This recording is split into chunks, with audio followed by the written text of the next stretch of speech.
Hello students, मैं कपिल कुमार शर्मा एक बार फिर आप लोगों के सामने एक नई वीडियो लेकर आया हूं और इस वीडियो में भी मैं आपसे प्रतिरोधों के संयोजन के विषय में कुछ बातें करूंगा।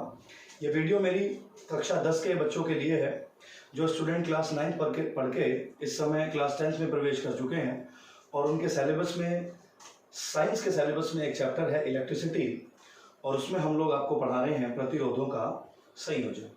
तो प्रतिरोधों के संयोजन के विषय में मैंने आपको बताया कि प्रतिरोधों के संयोजन दो प्रकार से किए जाते हैं, एक श्रेणी क्रम में करते हैं और एक समांतर क्रम में करते हैं, मतलब सीरीज फॉर्म में और पैरेलल फॉर्म में। सीरीज फॉर्म के बारे में मैंने आपको बताया कि उसके फॉर्मूले को हम लोग कैसे डिफाइन कर सकते हैं। अगली जो हमारी वीडियो है, इस वीडियो में हम आपको बताएंगे कि समांतर क्रम के प्रतिरोधों के संयोजन में क्या फॉर्मूला है, कैसे हम लोग टोटल प्रतिरोध या टोटल जो रेजिस्टेंस है वो कैसे निकालने की कोशिश करते हैं। तो चलिए यहाँ पे हम लोग हेडिंग डाल देते हैं और वो हेडिंग क्या कहलाएगी थोड़ा सा ध्यान से देख लेंगे।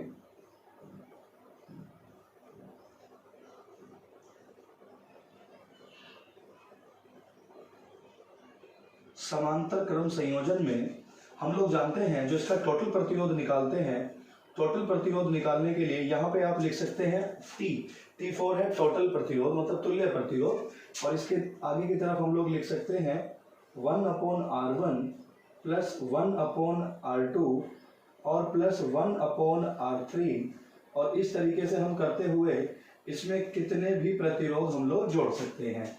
यहाँ Rn का मतलब है नंबर ऑफ रेजिस्टेंस, कितने भी प्रतिरोध आगे 3 के बाद 4, 5, 6 प्रतिरोध जोड़े जा सकते हैं।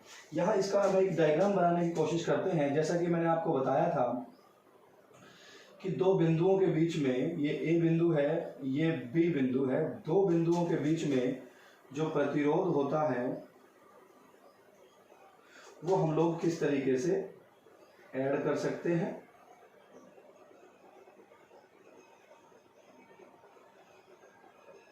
इस तरीके से मैंने आपको बताया था।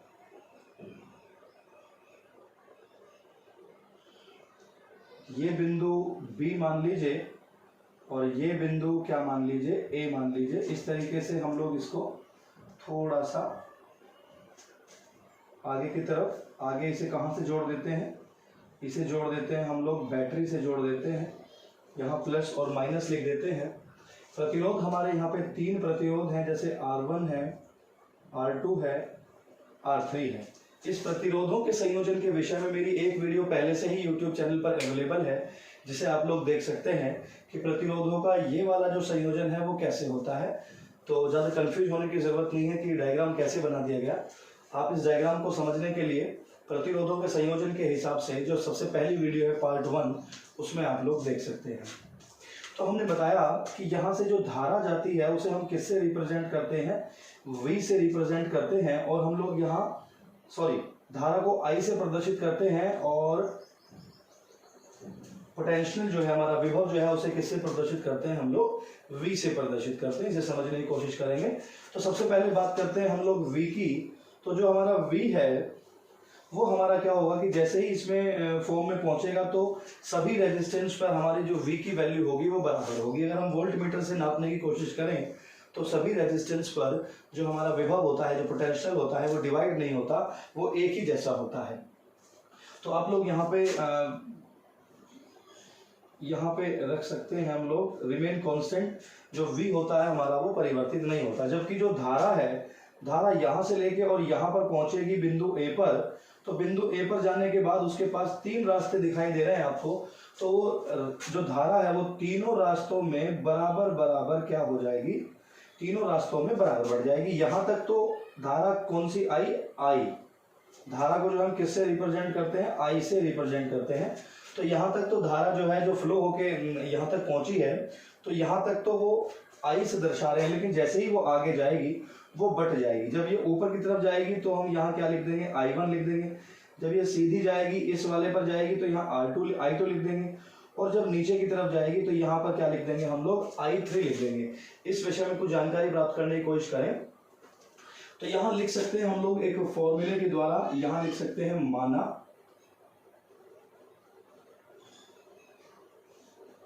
माना समांतर क्रम में समांतर क्रम में जुड़े प्रतिरोध, समांतर क्रम में जो जुड़े हुए प्रतिरोध हैं, प्रतिरोध R1 और R2 व R3 है।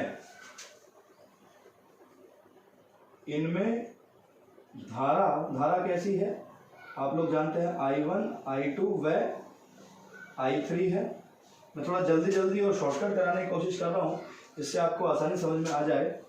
और जो इनमें विभव है वो विभव कैसा है, वो विभव है हमारे पास V है। तो ओम का नियम क्या था, मैंने आपको बताया था। ओम का जो नियम है, ओम का नियम आप लोग जानते हैं, V प्रोपोर्शनल टू क्या होता है, I होता है। और प्रोपोर्शनल टू को हटाते हैं तो इसके स्थान पर क्या आता है, V बराबर RI आता है या IR आता है। लेकिन हम वैल्यू किसकी निकाल सकते हैं, इसकी निकाल सकते हैं I बराबर V अपॉन R। तो I बराबर V अपॉन R के हिसाब से तो हम यहां लिख सकते हैं ओम के नियम से, क्योंकि यहां मान किसका परिवर्तित होता दिखाई दे रहा है, I का दिखाई दे रहा है, क्योंकि I जो है वो V तो कांस्टेंट थी। तो जो I है हम लोग जानते हैं I कितने हिस्सों में बढ़ गया था, I1, I2 और किस में बढ़ गया था, I3 में बढ़ गया था। इसको समझने की कोशिश करेंगे। तो ओम के नियम से हम लोग यहाँ क्या लिखेंगे, I1 बराबर V upon R1, equation number first. I2 बराबर V upon R2, equation number second. और I3 बराबर V upon R3, equation number हमारी कौन सी हो गई, 3 हो गई। इसको आप लोग इकट्ठे तरीके से नोट करते रहें बिल्कुल अच्छी तरीके से। एक बार देख सकते हैं, मैं हट जाता हूं बोर्ड के सामने से।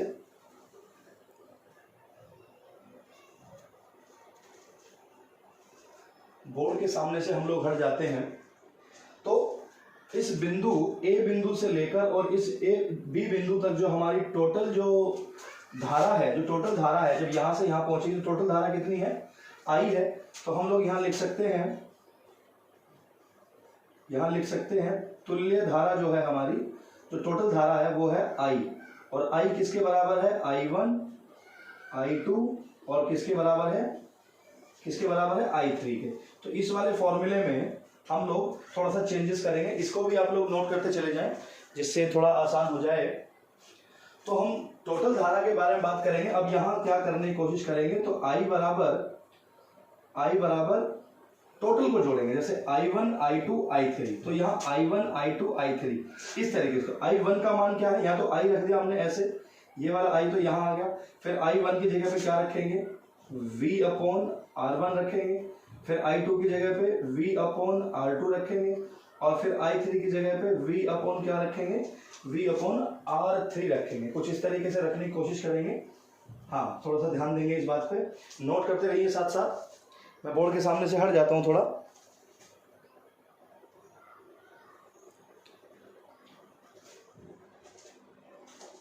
अभी थोड़ी देर पहले मैंने आपको जब शुरुआत कराया था तो ओम का नियम बताया था। I बराबर क्या होता है, V अपॉन R होता है। ओम के नियम से यहां लिख सकते हैं, चूंकि I बराबर V अपॉन R, तो यहाँ I की जगह पे क्या रख देंगे, V अपॉन R रख देंगे। और बाकी सेम टू सेम V2 बराबर R2 और प्लस V अपॉन R3, कुछ इस तरीके से रख देंगे। V कॉमन है, V को काट सकते हैं यहाँ, और जब V कटेगा तो इसके स्थान पे क्या आ जाएगा, 1 अपॉन R बराबर 1 upon R1 plus 1 upon R2 और प्लस 1 अपॉन R3। जो फॉर्मूला हमने शुरुआत में लिखा था ये वाला, ये हमारे यहाँ सिद्ध हो गया है। तो अगर फॉर्मूला आता है या क्वेश्चन आता है पेपर में कि समांतर प्रतिरोध का जो तुल्य प्रतिरोध है, समांतर क्रम में कुछ प्रतिरोध जुड़े हुए हैं, उनके टोटल प्रतिरोध निकालना है, तो आप इस वाले फॉर्मूले में वैल्यू रख के और उसका एलसीएम निकाल सकते हैं और लास्ट में हमारा जो टोटल आंसर है वो आ सकता है। यहाँ समझने वाली बात है, मैंने आपको बताया था कि जो श्रेणी क्रम है, श्रेणी क्रम में जो धारा का मान होता है वो कब टूट जाता है, यदि ये बीच वाला जो रेजिस्टेंस है ये हट जाए या तार टूट जाए, तो आगे की जो हमारा आगे का चालक है, जो आगे का जो पथ है उस रास्ते में, उस पथ में जो है धारा का मान बंद हो जाता है, धारा आगे नहीं पहुंच पाती। लेकिन अगर इसकी बात करें तो यहां तक तो धारा पहुंच ही गई थी, तो अगर हम ये वाला जो पार्ट है, ये वाला जो रेजिस्टेंस है, ये हटा दें, ये वाला रेजिस्टेंस हटा दें, तो धारा फिर भी लगातार दो हिस्सों में बहती रहेगी। थोड़ा सा ध्यान देने की कोशिश करेंगे।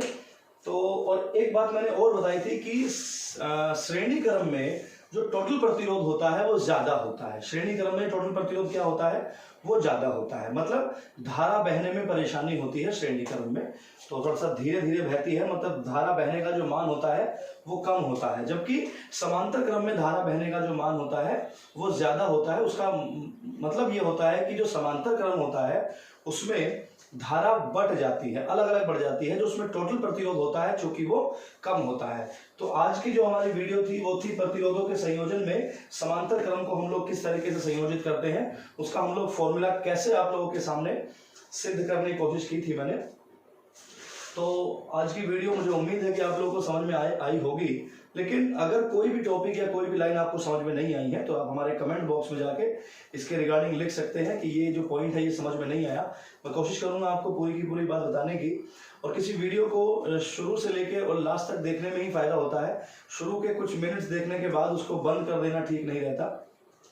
और हाँ, हमारे YouTube चैनल ग्रीनफील्ड एकेडमी को आप लगातार सब्सक्राइब करते रहें, जिससे आगे आने वाली वीडियो के लिंक या वीडियो आपको समय रहते प्राप्त हो सकें। नमस्कार।